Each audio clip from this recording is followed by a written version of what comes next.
ShinRobjira. Today we're going to be talking about the Storm Collectibles Taki from Soulcalibur 6. Box-wise, Taki's got a pretty cool box. Giggity. This little cutout over here though, it's a little Dominky. Kinda blocking everything that you get, but also not at the same time. I understand where people's complaints are coming from with this thing. But hey, for the most part, it absolutely recreates the Soulcalibur 6 vibe going on, and you do get a good look at Taki, so yeah. Right out of that lovely box, Taki will be standing at slightly over 7 inches tall if you go by the spikes on her hair tie. If you go by her head, she's slightly under 7 inches tall, but we're definitely counting 7 here. Now I bet you're all asking the same question. Rob, why? In short, I've been a fan of Soulcalibur since Soulcalibur 2 came out. They absolutely had my money the second that it was announced that Link would be in the GameCube version. Had I an Xbox at that point in time, I probably would have picked up the Xbox version because friggin' Spawn was in it, with Keith David himself reprising his role. PlayStation 2 had Hachi or Heihachi from, I think Tekken or King of Fight. I don't fucking know, I don't care. I let my nuts hang. But I want you all to be quiet your spirits real quick. I need you to put yourselves in my shoes. Imagine, you're 11. You just got this awesome fighting game. One of your favorite Nintendo characters is in it. You play for a couple of hours and it's like, okay, time to pick a different character. You hit random. You get Taki. And this is the first thing you are greeted to. Don't waste my time. Let's go. Tits. Oh yeah. Yeah, there's a lot of that in Soulcalibur, but there's just something about those earlier entries in Soulcalibur that just felt great. The characters were colorful, they all felt like their own person. Yes, there was fan service for just about everybody. You win! God damn, look at those cheeks! But there was just something so likable about these characters, even the ones you were supposed to hate and not agree with. And since Taki and Mitsurugi are the only ones currently out in the Storm Collectibles Soulcalibur 6 line, I went with Taki. I love Mitsurugi, don't get me wrong. I'm getting too long-winded here. Let's take a look at paint and detail. Alright, so up first, let's take a look at Taki's face mask over here. Giggity. I just wanted to give you all a closer look at this because it is rather cool looking. This is actually one of my more favored additions that they gave Taki in later games. You got the red straps over here on the sides of the mouth. You've got that very worn and used metal look to it. I really dig it. And I think they absolutely knocked everything about this figure out of the park. Specifically here, looking at her eyebrows, her eyes, eyelashes, the glossiness of her lips, the blush on her cheeks. This looks fantastic. You know how great it feels to pay $100+ for a super articulated figure and it doesn't look like they got bonked on the head? Fantastic. Taki's hair and the detail on and around her hair looks great. The little hair tie up here is pointy and beautifully painted. And I honestly can't go any further until I talk about Taki's weapons over here because look at these things. They're so beautifully detailed and ornate. From the strings to the design to how the hilts of the swords look. Weapon people, please don't come for me. I have no idea what these things are actually called. Although I guess I could just Google it.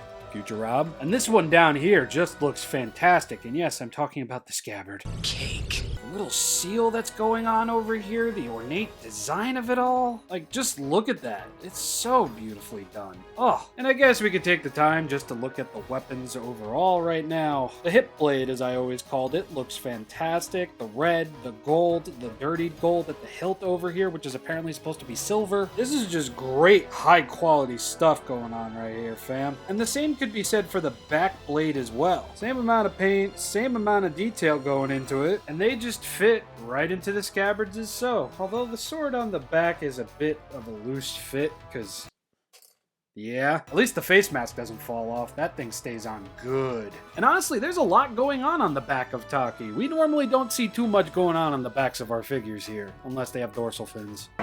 But here you've got belts and buckles, different straps of leather, some of which are beautifully painted and detailed. You've got this little symbol on the back. You've got these demon skull things on her shoulder blades over here. Yeah, Taki had some rather weird things going on with her following Soulcalibur 2. Soulcalibur 6 might not be my favorite of the series, that butt certainly is though, but I will say this is probably my favorite look for Taki. I mean, just look at these knee guards, the shin guards, and even the sandals over here. It's all so beautiful beautifully painted up and weathered and everything. It actually looks like real friggin' armor. No matter the angle and no matter the pose, these things just look really, really damn good. Hell, even the bottom of the sandals look perfect. It's all just so beautifully weathered and it makes the details pop out so very perfectly.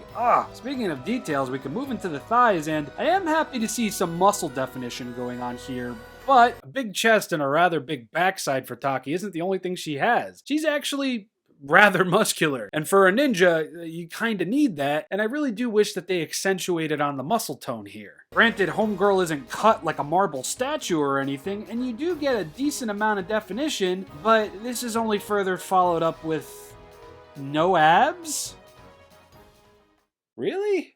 None at all? I mean, again, I know they weren't like HD, but they were definitely there. Don't get me wrong, I appreciate the belly button, but some abdominal muscles would have been great there, Storm Collectibles. And now, yes, homegirl's got nipples hard enough to fucking cut a diamond statue with her chest. And the hard nipple thing isn't just for this here figure, it's kind of been present in every iteration Taki has had. Homegirl's just always cold, and look what she's wearing. It's a whole friggin' jumpsuit. And even though this particular feature really doesn't come into play until a bit later on in the video, I might as well get it out of the way now. Yeah, everything from the titties up on Taki is actually all going to be a soft rubber. Again, we'll talk about that more once we get into articulation. Much like the knee and ankle guards, the wrist and forearm guards over here look fantastic. Again, the demon skulls up here look great. Taki's got this nifty little golden armband over here. They positively outfitted this figure with more than she'd likely even need, but I'm not exactly complaining.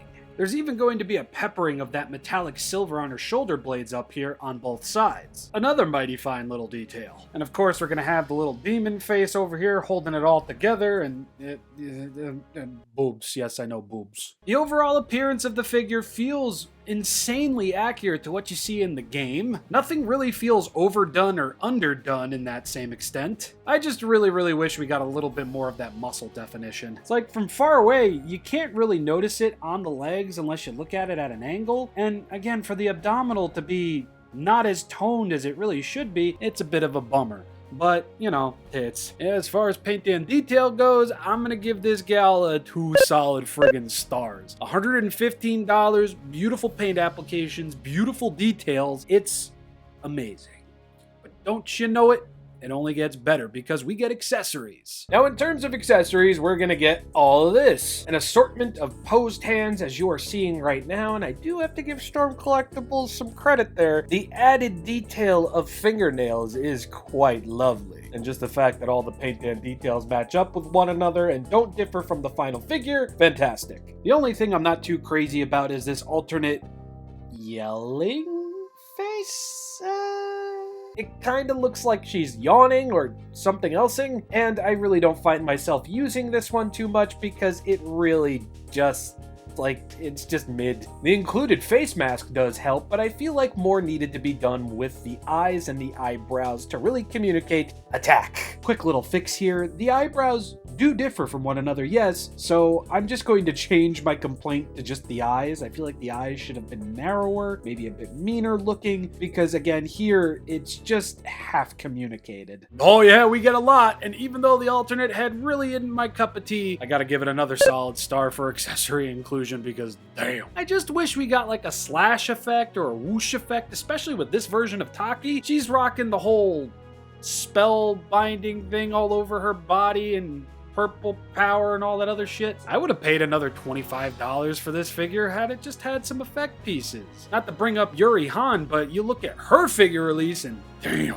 those feet. I mean the kick effects, the swoosh effects, that's what I'm talking about. Now I guess it's time for articulation, so let's do that. So we're gonna get a ball joint at the head over here. Again, look up that far and then down that far. Don't worry, it gets better. Taki's ponytail will be able to swivel all the way around, and yes, it is removable. Now, as I said before, everything from under boob to right to the top of her neck is all going to be rubber. And I feel like Storm Collectibles was kind of going for a bit of a seamless look up here because all of this is indeed articulated. The neck can move back about that far and then forward about that far so she can actually look down. It can move from side to side like so. And all of that movement combined with just, you know, the ball joint of the head allows her to look in every which way and it looks really flawless. For the arms, you will be able to move the arms out just like that, and of course you will be able to get a full rotation at the shoulder blades over here, full swivel at the bicep over here, double bend at the elbow, just like so, swivel at the wrist, up and down motion at the wrist. You will be able to, I'm sorry, bring the arms a bit forward, squishing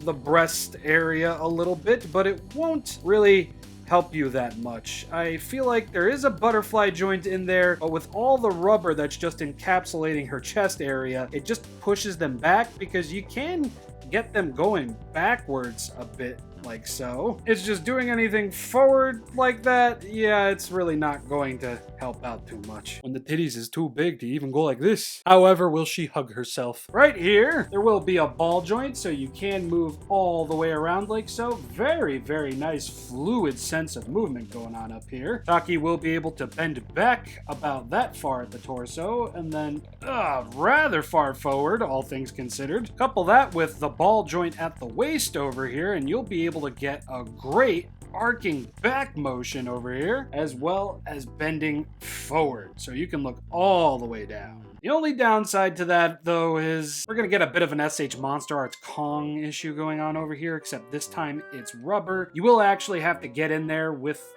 one of the swords or something rather small to kind of flip the lip of this rubber part up, because as you can see, it will get caught in there and it will bend, and it's not all that fun to deal with. And of course, since they are ball joints, you will be able to move from left to right. I'm pretty sure you can get a full rotation out of this, but I don't want to do it. Perfectly fine with rotating at the torso over here, though. Very much possible. And again, the range of movement you get out of this is really nice. It does somewhat break the overall illusion that this is one solid piece, but what are you gonna do? And now for the legs, you can kick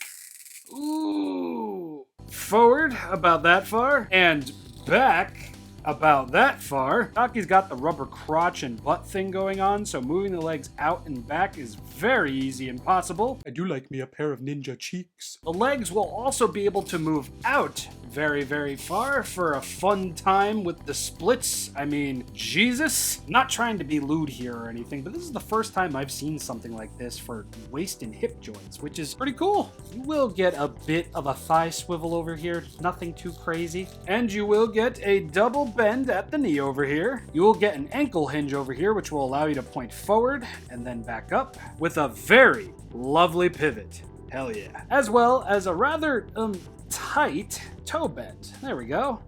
Very nice. Articulation wise, despite the rubber flap on her back getting stuck in her upper torso, weird. Sometimes her butt cheeks will get caught in the little joint over there. It's all an easy fix, and for the most part, it's really good. Lots of fluid movements, lots of great posability options here. I'm gonna give Articulation a solid star. It definitely does everything I was hoping it would. So now I guess we can take a look at posability. Posability wise, the price is absolutely showing here. Paint, detail, and accessory inclusion, of course, but just how much you can do with this figure is actually quite impressive. I mean, for $100 asking, yeah, it better be friggin' impressive. But the quality control has been absolutely outstanding, and knowing that I can recreate game poses from this or get Taki into any kind of pose that I really wanted to, it's just a breath of fresh air. I'm very iffy with high-priced articulated figures, as you all know. But knowing that I can get a ninja character into some very acrobatic and attack-ready poses, it's just the absolute bee's knees. I cannot sing my praises enough. A figure that looks its price point, is outfitted like its price point, and moves like its price point,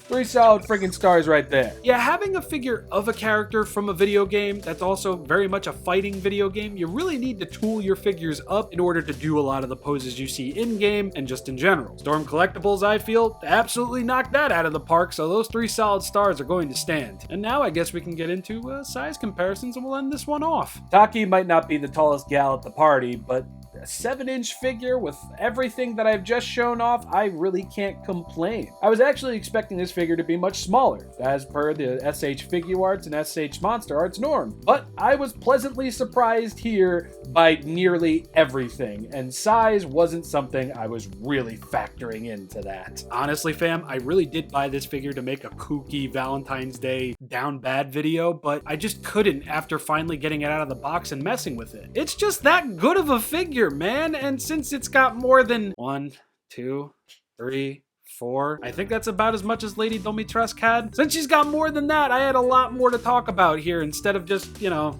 being annoyingly down bad.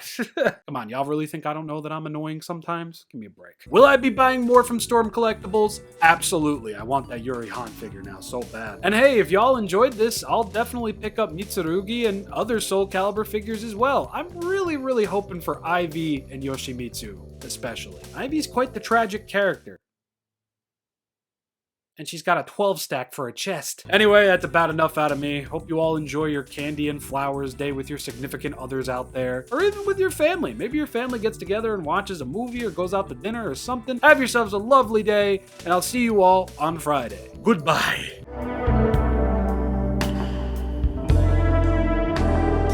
Nice fucking model!